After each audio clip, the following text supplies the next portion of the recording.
Muy buenos días, queridos hermanos. Hoy ya es viernes 1 de mayo y nunca pensamos que estaríamos en cuarentena por tanto tiempo. Sí, ha sido difícil, pero también hemos podido ver la mano de Dios al guardarnos, al ayudarnos a encontrar en esta cuarentena el tiempo para estudiar, para aprovecharlo, para estar más cerca de Él. Así que, veámoslo como una bendición, ¿verdad? Bueno, vamos a iniciar con ustedes Stephanie Franco Y Eric Colón. Bienvenidos.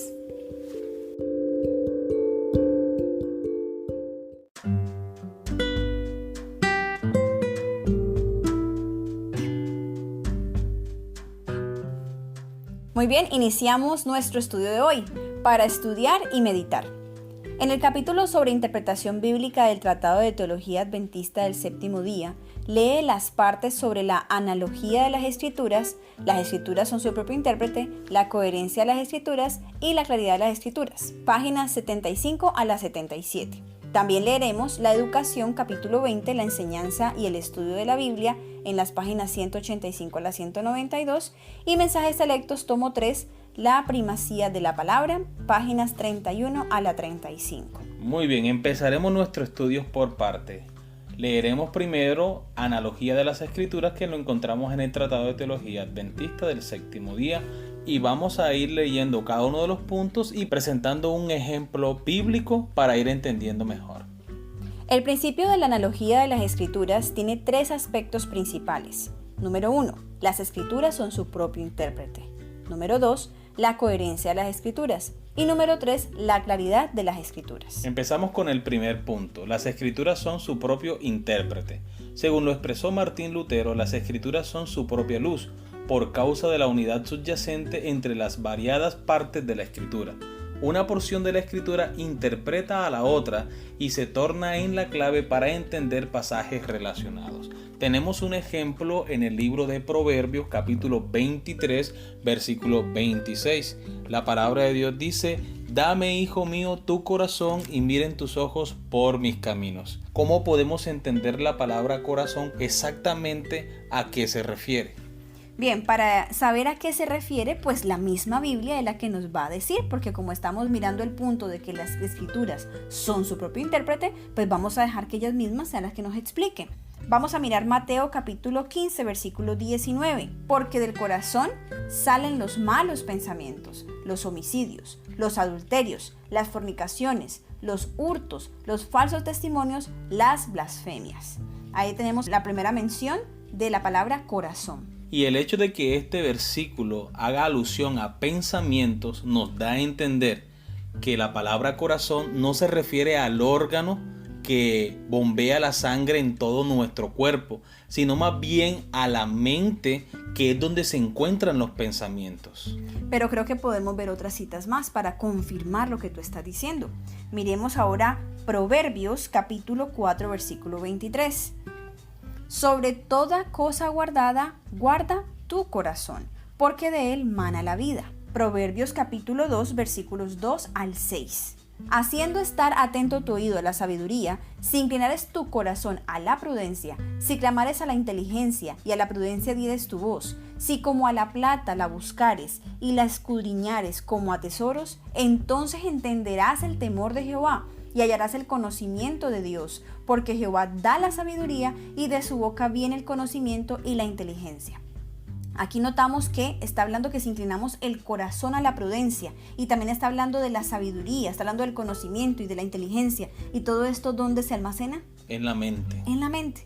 Entonces podemos ver una vez más que está refiriéndose no al músculo, al órgano, sino a la mente. Al cerebro. Al cerebro. Entonces corazón realmente significa mente, como tú lo mencionabas hace un momento. Pero leamos qué dicen los comentaristas bíblicos, los expertos estudiosos de la palabra de Dios, los grandes teólogos que han escrito los comentarios acerca de la Biblia. En el comentario de la Biblia de estudio de Andrew, de Proverbios 4, 23, dice: guarda tu corazón, tu mente es lo que debes proteger con más cuidado. Y nos manda a leer la nota de Proverbios capítulo 2, versículo 2, que fue el que leímos hace un momento. Y en esa nota dice: inclinas tu corazón, dedicas tu esfuerzo a obtener discernimiento. El corazón en la Biblia se refiere al intelecto, no a los sentimientos y las emociones. De esa manera comprobamos que el autor de Proverbios capítulo 23 versículo 26, al referirse a la palabra corazón, no se refiere al órgano que bombea la sangre por el cuerpo, sino a la mente, al cerebro, donde el ser humano ejerce su capacidad de tomar decisiones, su capacidad de pensar, su capacidad de seguir a Dios, obedecer su palabra y ser fiel a Él. Muy bien, ahora vamos con el segundo punto de nuestra lectura. Coherencia de las Escrituras. Jesús expresó concisamente este aspecto de la analogía de las Escrituras. La Escritura no puede ser quebrantada, como dijo en Juan capítulo 10 versículo 35. Puesto que las Escrituras tienen un solo autor divino, sus diversas partes mantienen coherencia entre ellas. Por esto no puede oponerse un pasaje bíblico a otro. Todas las doctrinas de la Biblia concuerdan unas con otras. La interpretación de pasajes individuales armonizará con la totalidad de lo que la Biblia enseña sobre un tema dado. Aunque los diferentes autores bíblicos pueden aplicar distinto énfasis sobre un mismo evento o asunto, lo harán sin contradecirse ni malinterpretarse. Esto se demuestra especialmente en el caso de pasajes paralelos como en los 4 evangelios. Cada escritor registró lo que más le impresionó bajo la inspiración del Espíritu, y sabido es que se requiere de cada faceta del todo para obtener un cuadro completo y equilibrado. Hablando de los 4 evangelios, tenemos un caso bastante particular y queremos presentarle este ejemplo para que podamos entender qué es lo que dice este tratado teológico. El texto lo encontramos en Marcos capítulo 1 versículo 16 al 20, que también lo encontramos en Mateo 4, 18 al 22 y en Lucas capítulo 5 versículo 1 al 11. Voy a leer Marcos capítulo 1 versículo 16. Caminando Jesús junto al mar de Galilea, vio a Simón y a su hermano Andrés que echaban la red en el mar, porque eran pescadores, y les dijo: venid en pos de mí y yo os haré pescadores de hombres. Al instante dejaron sus redes y lo siguieron. Y un poco más adelante vio a Santiago, hijo de Zebedeo, y a su hermano Juan, que estaban en la barca arreglando las redes. Enseguida los llamó y ellos dejaron a su padre Zebedeo en la barca con los jornaleros y siguieron a Jesús. Mateo capítulo 4 versículos 18 al 22. Pasando Jesús junto al mar de Galilea, vio a 2 hermanos, Simón llamado Pedro y a su hermano Andrés, que echaban la red en el mar, porque eran pescadores. Y les dijo: venid en pos de mí, y os haré pescadores de hombres. Ellos entonces, dejando al instante las redes, lo siguieron. Pasando de allí, vio a otros 2 hermanos, Jacobo hijo de Zebedeo y su hermano Juan, en la barca con Zebedeo su padre, que remendaban sus redes, y los llamó. Ellos, dejando al instante la barca y a su padre, lo siguieron. Tanto el pasaje en Marcos como en Mateo guardan mucha relación, no son distintos.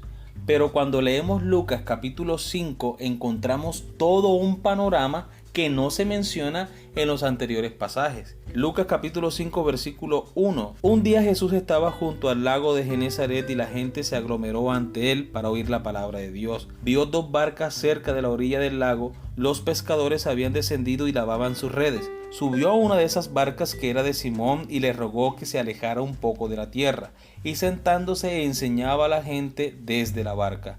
Cuando terminó de hablar, dijo a Simón: boga mar adentro y echa vuestras redes para pescar.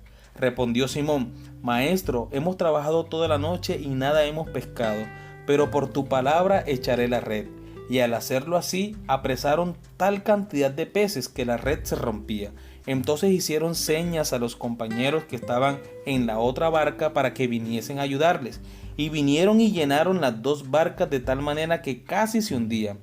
Al ver esto, Simón Pedro cayó de rodillas ante Jesús y le dijo: apártate de mí, Señor, porque soy hombre pecador. Ahora entendemos lo que dice Mateo y lo que dice Marcos con relación a este pasaje. ¿Cómo es que Jesús llega ante los pescadores y les dice: síganme? Y ellos dejan todo y lo siguen. Inmediatamente. ¿Cómo podríamos explicar eso? Que ellos dejan todas sus cosas, incluso dejan a su padre allí y empiezan a seguir a Jesús. Lucas nos amplía el panorama y ahora nos permite entender por qué Pedro y los demás discípulos toman esa decisión al instante. Claro, ellos vieron el poder de Dios, ellos vieron ese gran milagro. Toda la noche intentaron pescar por lo menos un par de peces, pero no pudieron. Y solo a pocos metros de la orilla en el mar, lanzaron la red y capturaron tal cantidad de peces que las redes se rompían y las dos barcas se hundían. Eso impresiona la mente de cualquier persona. Y si Jesús fue capaz de hacer eso, se preguntaría Pedro, ¿qué más puede hacer el Señor?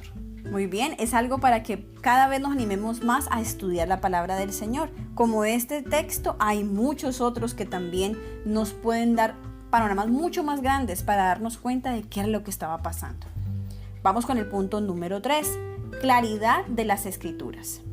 Las Escrituras también sostienen que existe una intención definida por comunicar la verdad por parte de los escritores bíblicos, y no una multiplicidad subjetiva e incontrolada de significados.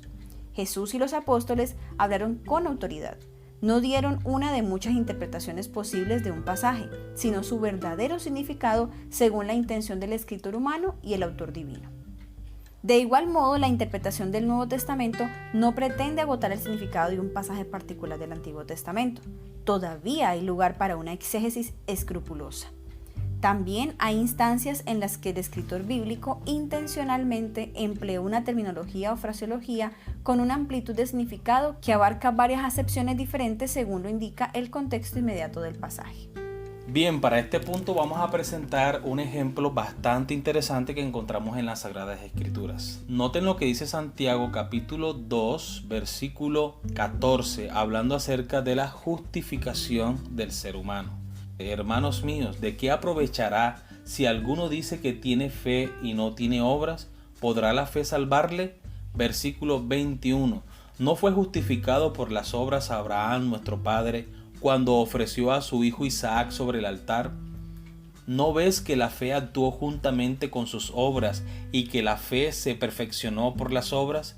Y se cumplió la escritura que dice, Abraham creyó a Dios y le fue contado por justicia y fue llamado amigo de Dios. Vosotros veis pues que el hombre es justificado por las obras y no solamente por la fe. Esto lo dice Santiago. Ahora vamos a ver qué dice Romanos, el capítulo 4 y el versículo 1 al 3. ¿Qué pues diremos que halló Abraham nuestro padre según la carne? Porque si Abraham fue justificado por las obras, tiene de qué gloriarse, pero no para con Dios. Porque ¿qué dice la Escritura?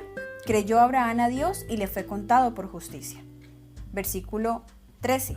Porque no por la ley fue a Abraham o a su descendencia la promesa de que sería heredero del mundo, sino por la justicia de la fe.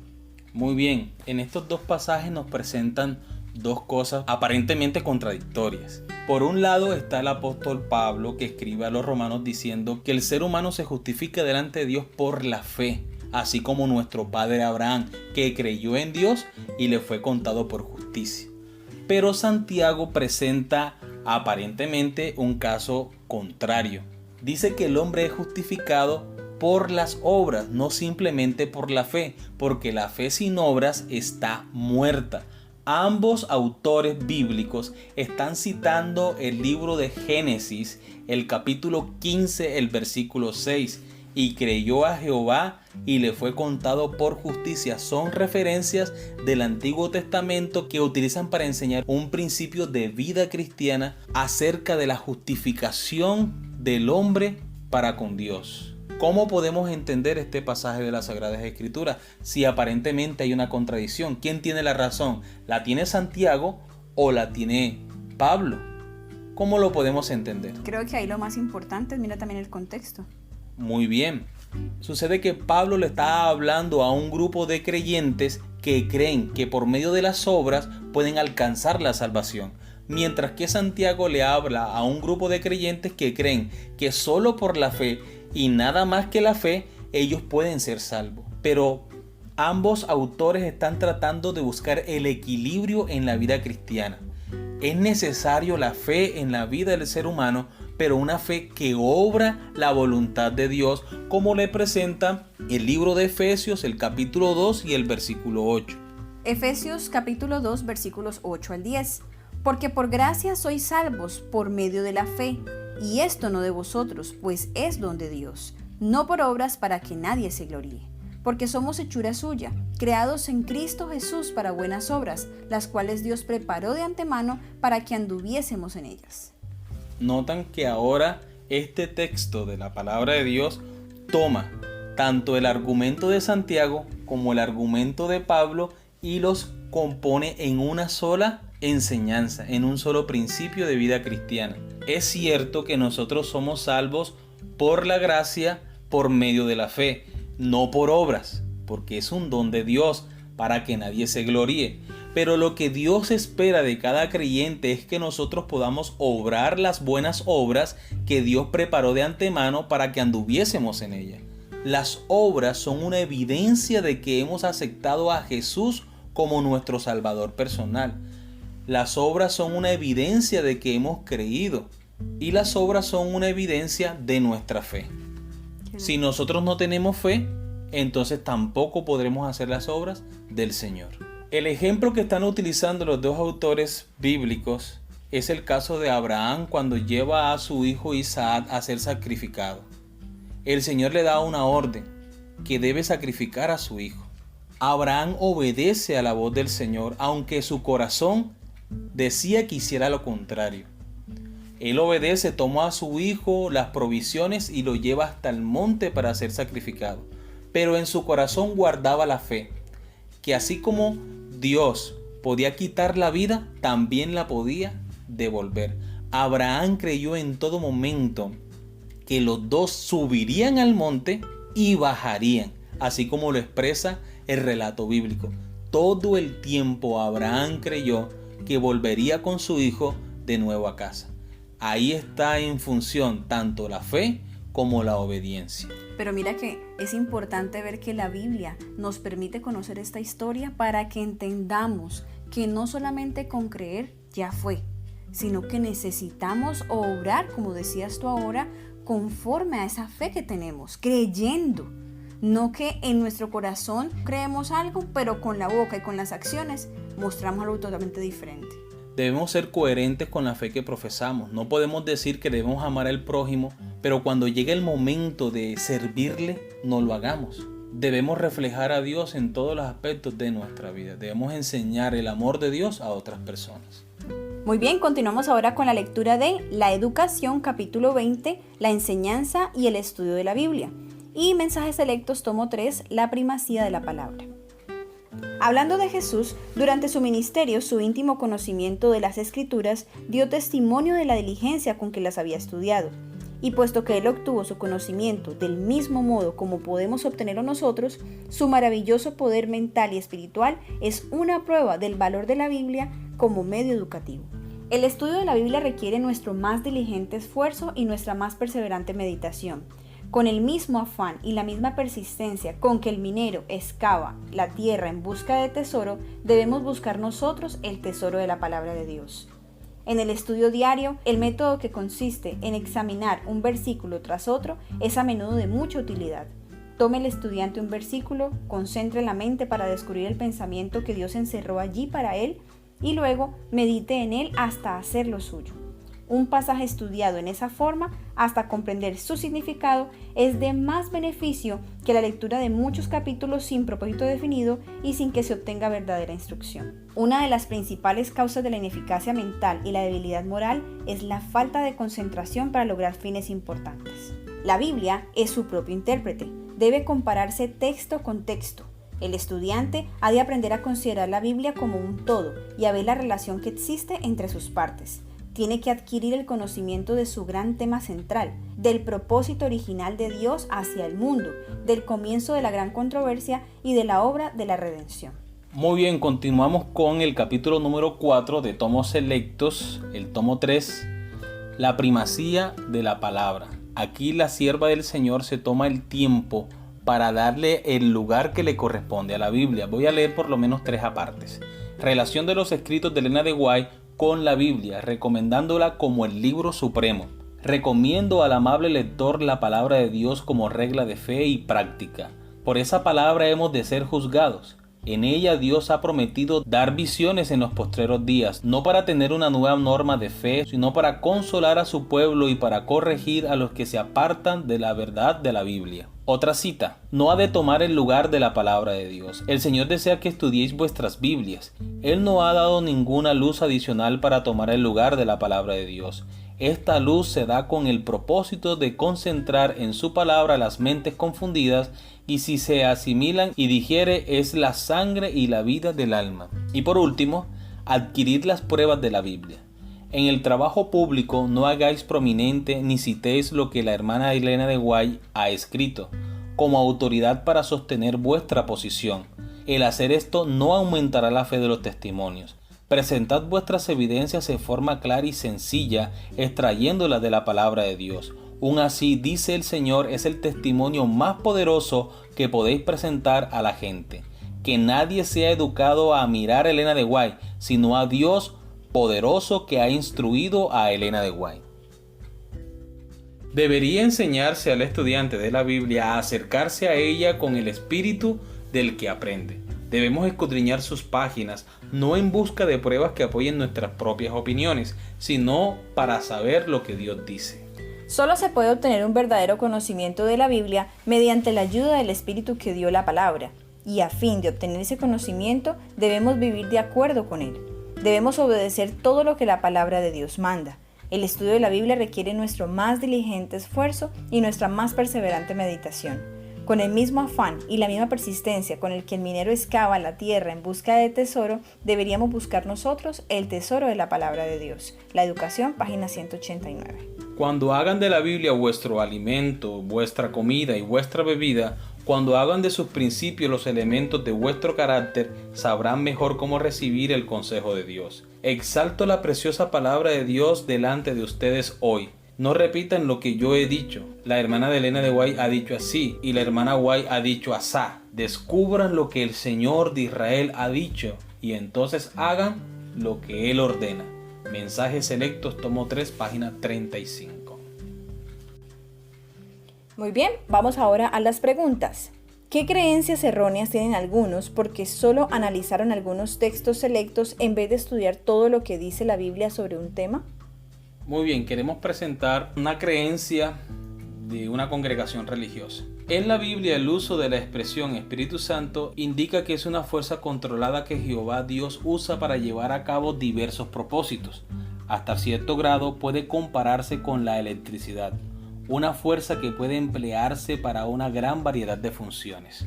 Y el ejemplo que presentan es en Génesis capítulo 1 versículo 2. La Biblia declara que la fuerza activa, es decir, el Espíritu de Dios, se movía de un lado a otro sobre la superficie de las aguas.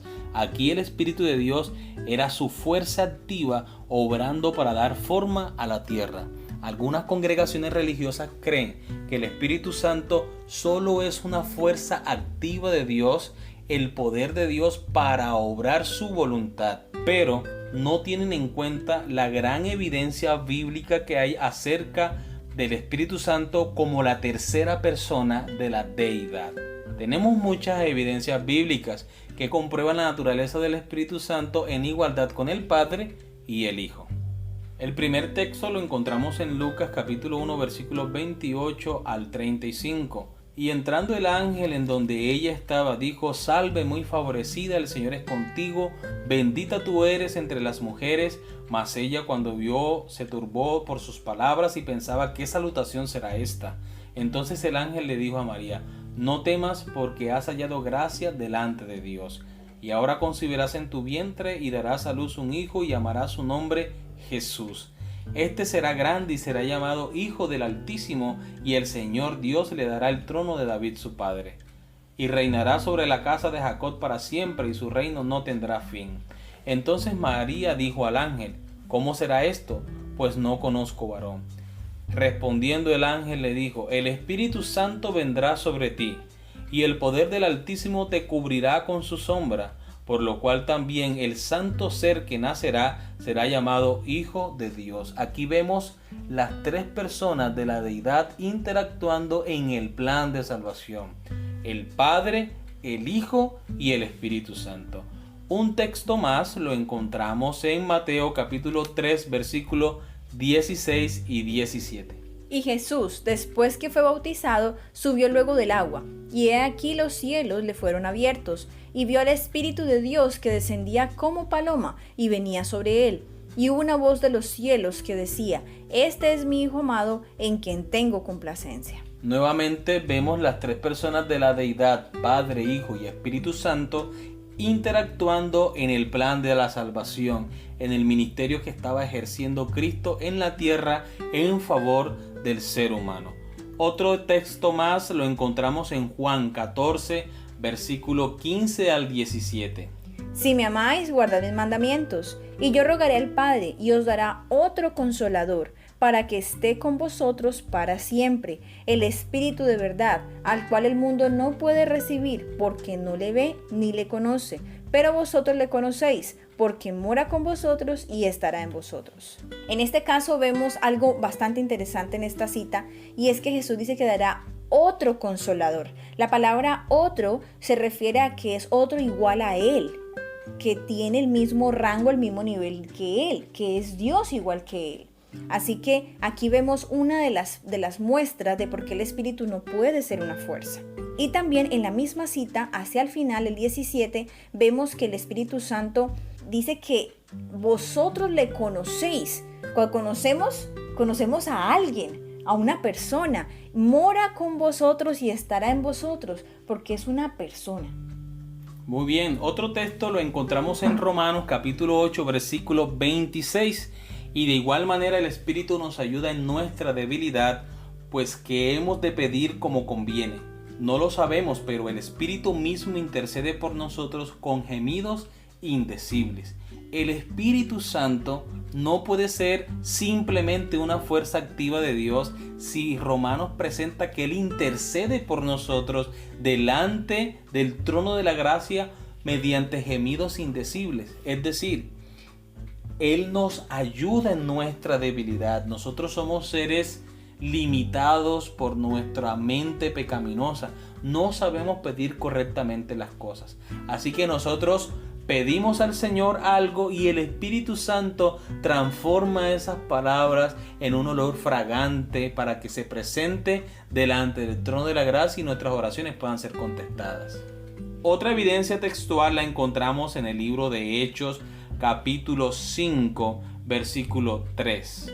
Y dijo Pedro: Ananías, ¿por qué llenó Satanás tu corazón para que mintieses al Espíritu Santo y sustrajeses del precio de la heredad? Aquí Pedro está haciendo una mención bastante directa a que el Espíritu Santo es una persona, porque está diciendo que a Ananías, que por qué permitió que Satanás le contaminara su corazón para que le mintiera al Espíritu Santo. Nosotros no le mentimos a una fuerza, nosotros no le mentimos a una paloma. Tenemos que si mentimos es a alguien. Aquí Pedro está haciendo la aclaración de que es una persona también. Muy bien, en Mateo capítulo 28, versículo 19, el Espíritu Santo hace parte de la fórmula bautismal. Por tanto, id y haced discípulos a todas las naciones, bautizándolos en el nombre del Padre y del Hijo y del Espíritu Santo. ¿Cómo podría el Espíritu Santo estar en la forma bautismal, es decir, en la fórmula para la salvación del ser humano, si solo sería una fuerza nada más? Le estaría dando el Señor mucho crédito simplemente a una fuerza, lo cual no es así. El Espíritu Santo es la tercera persona de la deidad que está interactuando en el plan de salvación del ser humano. El último texto que hemos apartado para mostrar la evidencia de la divinidad del Espíritu Santo la encontramos en 2 de Corintios capítulo 13, versículo 14. La gracia del Señor Jesucristo, el amor de Dios y la comunión del Espíritu Santo sean con todos vosotros. Amén. El apóstol Pablo, en su salutación final para los hermanos de Corinto, para bendecir al pueblo, para bendecir a la iglesia, dice: la gracia del Señor Jesucristo, el amor de Dios refiriéndose al Padre y la comunión del Espíritu Santo sean con todos vosotros. Allí está nuevamente el Espíritu Santo siendo parte de la deidad que conforma al único Dios verdadero. Amén. Vamos ahora con la segunda pregunta. En Mateo 11:11, Jesús dijo de Juan el Bautista: De cierto os digo, entre los que nacen de mujer no se ha levantado otro mayor que Juan el Bautista, pero el más pequeño en el reino de los cielos mayor es que él. Jesús señala a un profeta que no tiene escritos en la Biblia y aún así dice cosas de él. ¿Qué debería decirnos esto sobre por qué un verdadero profeta no tiene que tener un libro en la Biblia y aún así ser un verdadero profeta? ¿Qué mensaje podemos sacar los adventistas del séptimo día de este hecho? Muy bien. Lo que decíamos en la lección de ayer, hay muchos profetas en la Biblia que fueron personas llamadas por Dios, que fueron inspirados por Dios, que fueron utilizados por el Espíritu Santo y sin embargo no tienen escrito que hagan parte de la Biblia. Eso no quiere decir que su ministerio y su mensaje o su llamado no fuera legítimo. Simplemente ellos cumplieron con la labor que el Señor les encomendó. En el caso de Elena de White, ella sí tiene escrito. Que no están incluidos en la Biblia no quiere decir que no sea una profeta legítima del Señor. Muy bien, vamos con la última pregunta. Como adventistas, no estamos solos al afirmar que la Biblia es nuestra autoridad final. Otras iglesias también lo sostienen. Entonces, ¿cómo explicamos las doctrinas contradictorias que otros cristianos dicen encontrar en la Biblia?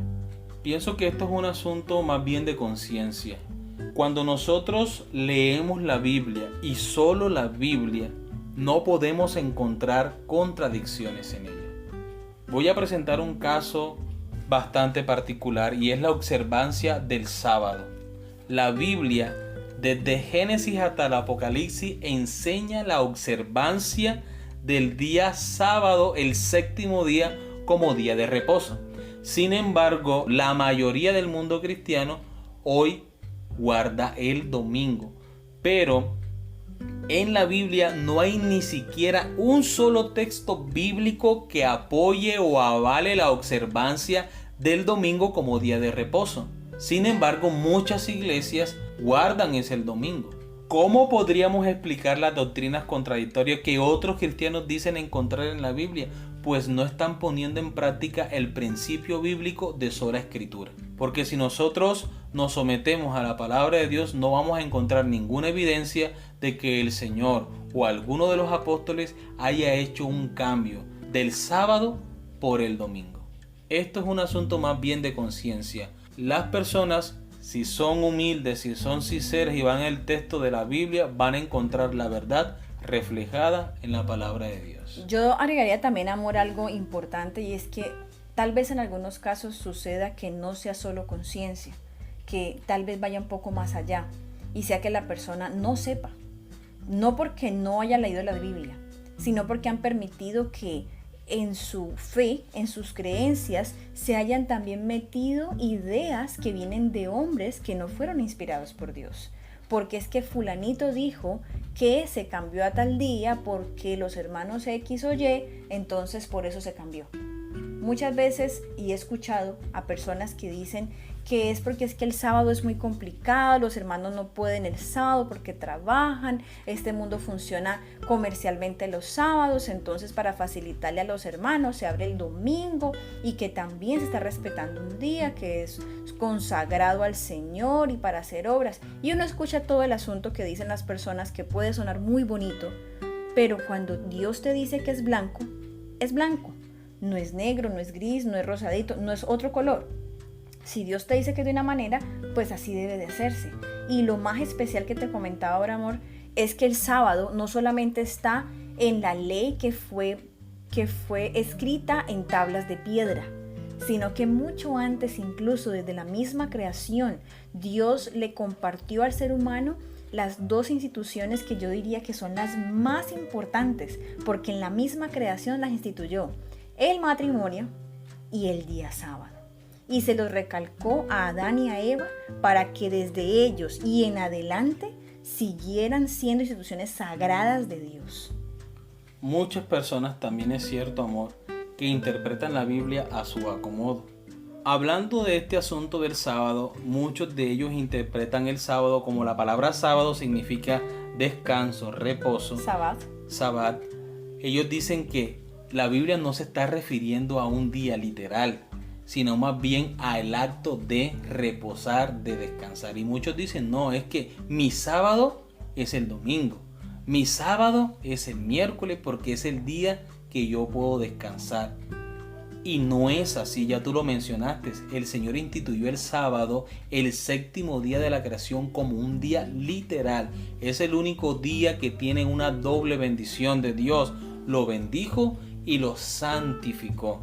Es el día sábado, el cuarto mandamiento de la ley de Dios, es un memorial para recordar la obra creadora de nuestro amante Salvador. Muy bien, hemos llegado al final de nuestro estudio y esperamos que haya sido así de bendecido y de productivo como lo ha sido para nosotros. Deseamos de todo corazón que el estudio que hacemos de la palabra de Dios pueda hacer crecer su vida espiritual y que cada día podamos sentir la necesidad y el deseo de seguir escudriñando la palabra de Dios. Desde ya le deseamos un feliz y bendecido sábado. Amén. Feliz sábado para todos.